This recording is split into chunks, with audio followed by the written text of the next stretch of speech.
انسان کا ہاتھ جتنا سچ بولتا ہے اتنا انسان کی زبان بھی نہیں بولتی، لیکن افسوس تو یہ ہے کہ اس زمین کی سب سے قدیمی زبان جو کسی حرف یا لفظ کی محتاج نہیں، بعض انسان اس کو پڑھنا نہیں جانتے تو بعض اس کے حقائق سے ناواقف ہیں۔ تو آج ہم آپ کو بتائیں گے کہ وہ زبان جو انسانوں سے پہلے سے زمین پہ قائم ہے، جس کے اثرات کبھی پتھروں پہ موجود ہیں تو کبھی درخت کے پتوں پہ، کبھی جانوروں کی کھالوں پہ تو کبھی انسانوں کے ہاتھوں پہ۔ اس زبان کو اسرانی زبان کہا جاتا ہے۔ اس کی خاص بات یہ ہے کہ یہ کسی بھی حرف لفظ کا سہارا نہیں لیتی، بلکہ اپنے مخصوص انداز سے، اپنے نشانات سے اپنی بات واضح کرنا چاہتی ہے۔ تو ویسے ہی نشانات ہاتھ کے مختلف جگہوں پر انسان کی طبیعت، مزاج اور زندگی کے بارے میں راز کو کھولتے ہیں۔ انسان کا انگوٹھا لمبا ہونا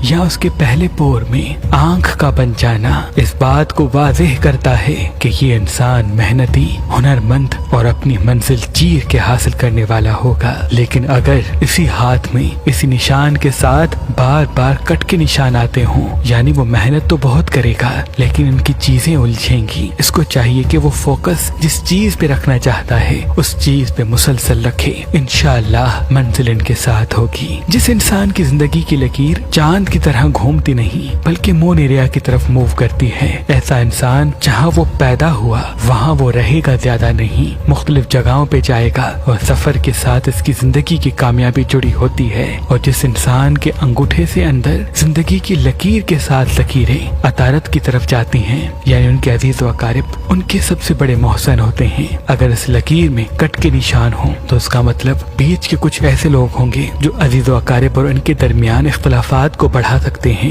ان کو چاہیے کہ مشاورت اپنے بزرگوں سے مسلسل کرتے رہیں اور دوستوں سے کم، کیونکہ ان کی کامیابی ان کے بزرگوں کی دعا اور ان کے خاندان کے ساتھ سے جڑی ہے۔ ذہل کے نیچے قسمت کی لکیر انسان کی کامیابی کو واضح کرتی ہے۔ جتنی زیادہ گہری یہ لکیر ہوگی اتنا انسان لکی ہوگا، کامیاب ہوگا۔ اگر اس میں کٹ کے نشان آتے ہیں یعنی یہ لکی تو ہوگا لیکن اس کا فوکس مختلف جگہوں پہ الجھے گا، تبھی جس چیز کی طرف قدم بڑھائیں تو اس کو دیر قائم رکھنے کی کوشش کریں تاکہ ان کی منزل ان کے سامنے آ سکے۔ انسان کا سن ایریا انسان کی شہرت، عزت اور مالی حوالے سے انسان کو اسٹرانگ بناتا ہے اور ایسا مقام دیتا ہے جو دیر یاد رکھا جائے، لیکن اس میں کٹ کے نشانات اس بات کو واضح کرتے ہیں کہ نظر حسد کے اثرات اس پہ زیادہ ہو سکتے ہیں۔ تبھی یہ کوشش کریں روز صبح 4 کل پڑھیں اور رات کو سونے سے پہلے بھی اسی عمل کو دہرائیں، انشاءاللہ فتح و کامیابی اس کے ساتھ ہوگی۔